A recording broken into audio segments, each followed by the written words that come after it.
Hey everyone, कैसे हो आप सब। आई होप आप सभी लोग बहुत ज़्यादा अच्छे होंगे। तो welcome back to my channel Akanksha Anku Gupta.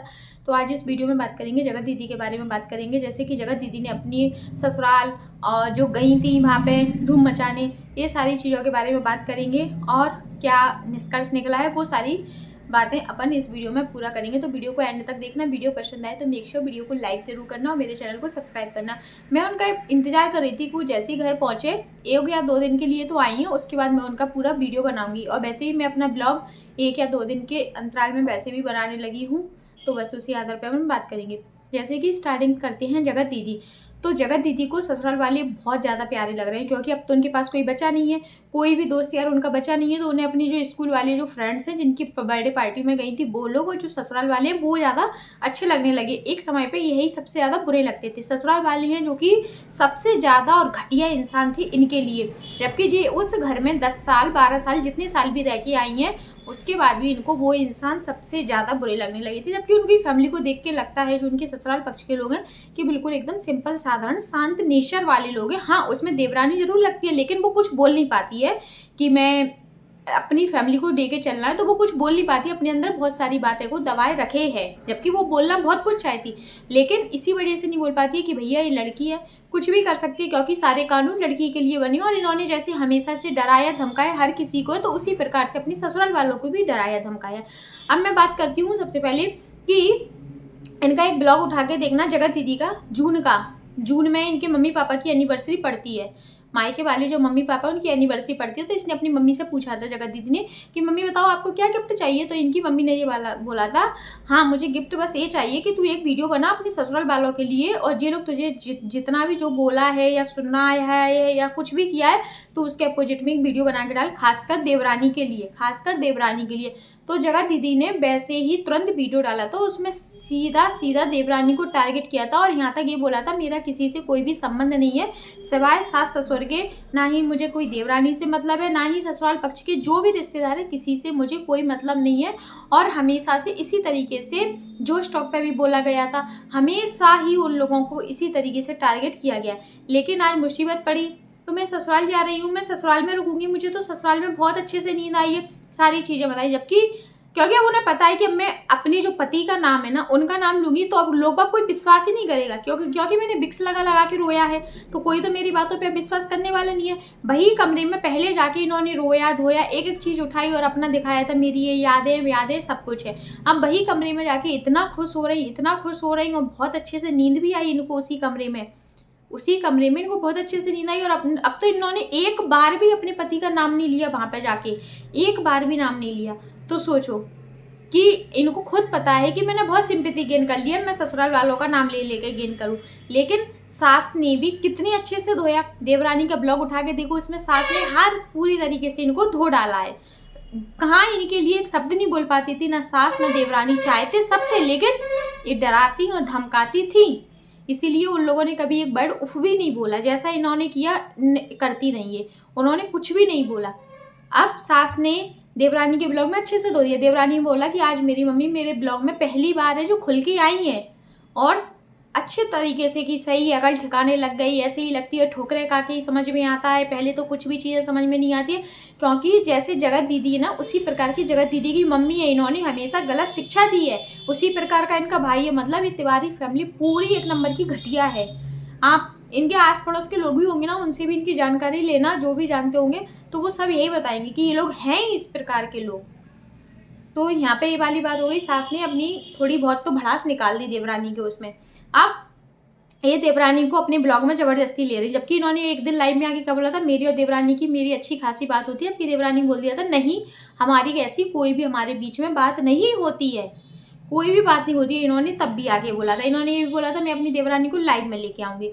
अब ये ब्लॉग में स्टार्ट कर रही है, तो उसमें बोल रही है hello everyone welcome back to my channel. देवरानी अपना मुंह छुपा रही है, तो देवरानी भी कम नहीं है, उसने भी अपने ब्लॉग का नाम ले लिया, कंचन तिवारी जबलपुर, सीधा उसने भी ले लिया।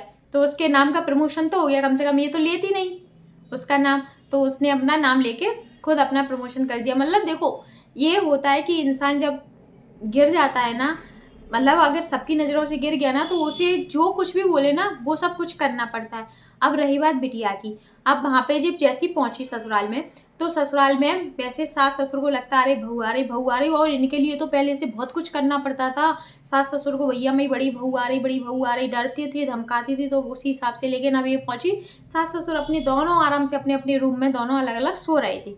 ये पहुंची कान में जाके कह रही मम्मी मैं आ गई, मम्मी मैं आ गई। मतलब इन्हें इतनी भी वो नहीं है शर्म कि मैंने चलो गलत काम किए तो एक बार ब्लॉग में मैं ये भी बोल दूं कि हाँ मम्मी मैंने जो गलत किया है, आप लोगों को मेरे द्वारा ठेस पहुंची, मैं उसके लिए माफ़ी मांगती हूँ। ना इसने सास से बोला, ना इसने ससुर से बोला, ना देवरानी से बोला, ना देवर से, किसी से भी नहीं बोला कि मैंने सच में गलत किया है, और उसके लिए मैं आप लोगों से माफ़ी मांगती हूँ कि आप लोगों का भी नाम बदनाम हुआ। सास ससुर का नाम तो सच में बहुत ज़्यादा बदनाम हुआ कि नहीं हुआ। तो इन्होंने एक बार भी सास ससुर से माफ़ी नहीं मांगी, जबकि इनका एक बार फर्ज बनता था। उसी हिसाब से पहुंच गई, उसी लड़कपन में। पहले तो ऐसे नहीं गई थी। अब जिस हिसाब से इनने गलत काम किया ना, उस दिन से ये ज़्यादा फुदक रही, अच्छा बनने की कोशिश कर रही, लेकिन बनोगी तो नहीं अच्छा, क्योंकि तुमने किया जो है उसके लिए तुम अच्छी तो बन नहीं जाओगी। उस हिसाब से फुदक फुदक के दिखा रही, ब्लॉग में वीडियो में, किसी से मिलना जुलना, सास ससुर के पास पहुंच गए, जबकि वहाँ पे इनको अपनी बेटी को लेके जाना था। जब से जी अपनी बेटी को भगा के लेके आई हैं, तब से जिनने एक बार अभी दादी दादा से नहीं मिलवाया अपनी बेटी को। और पहले तो चलो उस टाइम पे इन्होंने बोल दिया था शादी में कि वो बेटी के एग्जाम चल रहा है, इसीलिए जो शादी में लेके नहीं गए थे। अभी भी एग्जाम चल रहे थे, अभी भी इनकी जो जगत दीदी है उनकी भाभी अभी भी बोल रहे हैं उसके एग्जाम चल रहा है, मतलब बच्चों के एग्जाम तब भी चल रहे थे, 15-20 दिन 25 दिन से लगातार एग्जाम ही चल रहा है। तो यहाँ पे भी इनकी भाभी भी कितना झूठ संग में बोलती है, इन्हीं के संग में, तो वो भी झूठ बोल दी। इन्होंने नहीं बोला आपकी बेटी के एग्जाम चल रहे, इन्होंने तो बस यही बोल दिया उसको अभी लेके नहीं जा रहा है, अगली बार लेके जाएंगे। तो मतलब यहाँ पे ये बेटी को भी लेके नहीं गई है, जबकि बर्थडे में गई थी, बच्ची की बर्थडे में गई थी, तो वहाँ पे बच्चों को तो और भी ज़्यादा अच्छा लगता है ऐसे प्रोग्रामों में। तो ये वहाँ पे भी लेके नहीं गई जी, कहीं पे भी अपनी बेटी को लेके जाना पसंद नहीं करती कि क्या है ये क्या चाहती है, ये खुद गलत काम करती है, इसलिए अपनी बेटी को संग में लेना जाना ही पसंद नहीं करती। जबकि सिंगल मदर है, आजकल मतलब माँ बाप होते हैं अपने बच्चे को हर जगह लेके जाती है। वो क्या एक या दो बच्ची हैं, सब लोग सोचते हैं हम अपने बच्चों को क्यों ना ले जाए। जब कहीं हम जा रहे हैं, पहली बात तो रोज रोज तो घूम नहीं रहे, अगर चलो एक आध दिन कहीं जा रहे हैं तो उनको साथ में ले जाए, लेकिन नहीं, अपनी बेटी को कहीं पे भी नहीं ले जाती। जब भी ये प्रोग्राम पार्टी करते थे ना दोस्त यारों के संग, तब भी जो अपनी बेटी को लेके नहीं जाती थी, अभी भी अपनी बेटी को कहीं पे लेके नहीं जाती है। मतलब उसे बाहर की दुनिया कुछ नहीं दिखानी, उसे गलत शिक्षा गलत चीज़ें वो सीख रही है। जैसे कि पति पत्नी का रिश्ता उन्हें बताया जा रहा था कि ऐसे ऐसे होता है, वो बस अपनी वीडियो में ये सारी चीज़ें अपनी बेटी को सिखा रहे हैं। अगर एग्जाम भी चल रहा है तो उसको पढ़ाने के लिए कोई तो होना चाहिए घर में, लेकिन कोई नहीं। और हाँ, जगत दीदी का भाई अब नहीं गया, चलो अभी शादी में जाना था, अब नहीं जाएगा वो कभी ऐसे ससुराल में, कभी नहीं जाएगा इनके संग, और इनके संग जाना कोई भी पसंद नहीं करेगा। रही बात सास ससुर की एनिवर्सरी थी, तो तुम्हें तो पहले से पता था कि सास ससुर की एनिवर्सरी है, तो तुम यहाँ, जब तुम यहाँ भी सिटी में रह रही, तुम वहाँ पे बोल रही कि मुझे कोई ले नहीं गया कि मैं कुछ लेके आती। इनने शायद पहले भी ऐसे ही कुछ शब्द बोला था, मैं कुछ ला नहीं पाई। जबकि तुम भी भोपाल जैसी सिटी में रह रही, तुम्हें पता तो था, इतने दिन से तुम्हारा हल्ला तो हो ही रहा था कि हमें जाना है, तो तुमने पहले से नहीं सोचा कि मैं चलो सास ससुर छोटे छोटे बच्चों, देवरानी के बच्चों, देवर देवरानी सबको कुछ ले चलूँ। तुम्हारे पास कोई कमी तो है नहीं है, लेकिन तुम कंजूस कितनी हो, दूसरे का लेना चाहती हो, देना तो जानती नहीं हो। तो जी कुछ भी नहीं ले गई। सास को एनिवर्सरी पे इसने साड़ी भी दी है, तो वो साड़ी भी वो पैकिंग वाली वो 400-500 रुपये में आ जाती, 300-400 में, बस वो वाली साड़ी ये नहीं कि अच्छे से दे देती, कोई गोल्ड वगैरह भी दे देती। तो क्या हो रहा था, सास ससुरी तो थी। अगर तुमने इतना गलत किया है तो थोड़ा किसी का मन बहलाने के लिए कुछ अच्छा भी तो तुम कर सकती हो।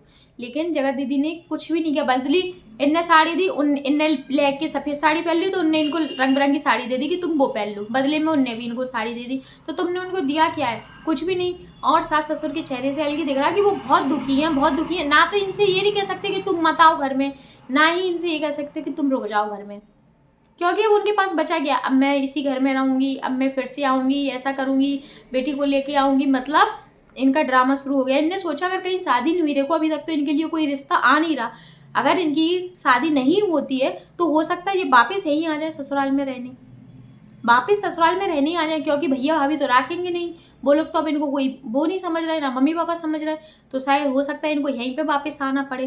तो इसीलिए सास ससुर से ज़्यादा वो कर रहे हैं कि रिश्ते भी नहीं आ रहे, रिश्ते नहीं आएंगे तो 1-2 साल में अगर रिश्ते नहीं आए तो मेरा शादी करने का कोई फ़ायदा भी नहीं है, क्योंकि उम्र तो बढ़ती जा रही है, तो कुछ ना कुछ तो रास्ता देखना पड़ेगा। इसीलिए इन्होंने चुना कि मैं चलो ससुराल जाऊँ, वहाँ पे सास ससुर के पास जाऊँ और देखते हैं क्या होता है। तो ये है इनकी पूरी कहानी।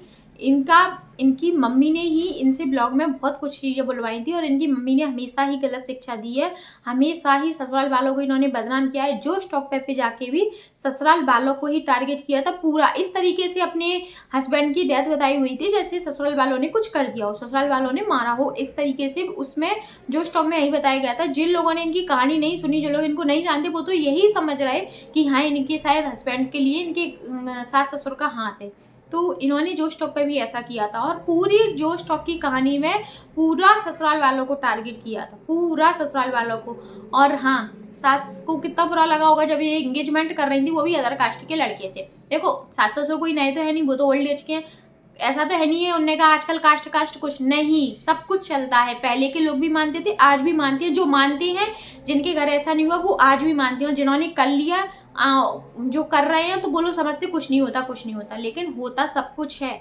सास ससुर भी उस दिन बहुत दुखी होंगे कि भैया देखो बहू शादी कर रही, दूसरी जगह जा रही, हमारा बेटा तो है नहीं, वो भी अदर कास्ट में शादी। देखो उनका तो हर जगह से बदनामी होनी थी, हर जगह से उनका तो हर जगह मरना था ही सास ससुर का, क्योंकि तुम उनके उस घर की बहू थी कि नहीं थी, बहू थी। फिर तुम कहीं और शादी कर रही थी, वो भी अदर कास्ट के लड़के से, वो भी तुम्हारी लव मैरिज, वहाँ पे भी हो रही थी लव मैरिज, यहाँ पे भी थी। तो तुमने तो हर जगह से उन्हें बदनाम किया। आज भी तुमने एक बार भी उनसे माफ़ी नहीं मांगी, एक बार भी नहीं। एक बार भी इन्होंने कभी ये नहीं दिखाया कि अपनी बिटिया से दादा दादी की वीडियो कॉलिंग भी करवा रही हो, कभी भी नहीं। एक बार शुरू में दिखाई थी पहले, लेकिन अभी बीच में कभी भी कुछ भी नहीं दिखाया इन्होंने कि हमारे दादा दादी से कैसे संबंध है, कभी वो इनसे मिलने आ रहे हैं या ये उनसे मिलने जा रहे हैं, कभी भी नहीं दिखाया। इन्होंने ऐसा रिश्ता ख़त्म कर दिया था अपने सास ससुर से। और आज भाई, और आज ये कह रही मेरे देवर देवरानी गलत समय पे मेरे, मतलब बुरे समय में मेरे संग खड़े रहे हैं, तो मैं उनको कभी नहीं छोड़ूंगी। तो देवरानी तो कभी खड़ी नहीं रही, ना देवर खड़े रहे। वो तो एक बार बस शायद वो बिटिया के वजह से आ गए थे आगे कि बिटिया के लिए कुछ ऐसा मत बोलो, उस टाइम पे बिटिया के लिए बहुत ज़्यादा गलत बोला जा रहा था, तो वो सामने